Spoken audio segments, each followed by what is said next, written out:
আবারও একটি নতুন রেসিপি নিয়ে চলে আসলাম, চিকেন বিরিয়ানি। তোমরা দেখতে থাকো। প্রথমে আলুগুলো ভেজে নিলাম, তারপরে মাংসের জন্য মশলাটা কষিয়ে নিয়েছি। তোমরা সবার জন্য কী কী মশলা দিতে হয় এর জন্য নতুন করার কিছু বললাম না। তারপরে আমি একটু অ্যাড করেছি মিঠা আতর, আর একটু অ্যাড করেছিলাম টক দই, তারপরে একটু বিরিয়ানি মশলাও অ্যাড করেছিলাম।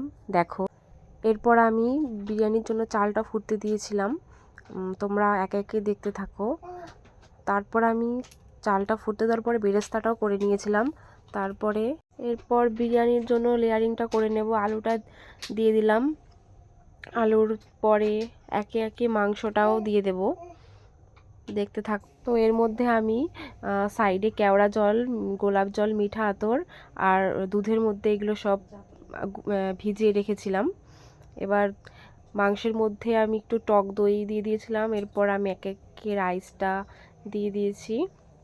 রাইসটা দিয়ে দেওয়ার পর এবার উপরে মাংসটা দিয়ে দিলাম। আবার নেক্সট লেয়ারিংয়ের মধ্যে ওপরে একটু বেরেস্তাও দিয়েছিলাম। এরপর আবার রাইস দেওয়া হবে। রাইস দেওয়ার পরে এবার আমি একটু বিরিয়ানি মশলাও অ্যাড করে নিলাম। বিরিয়ানি মশলার পর ওই দুধে গোলানো সব উপকরণগুলো আমি দিয়ে দিলাম এর ওপরে। দিয়ে দেওয়ার পরে তোমরা এরপর আমি এরপর বেরেস্তাটা আর ঘিটা দিয়ে বিরিয়ানিটা শেষ করলাম। বাই।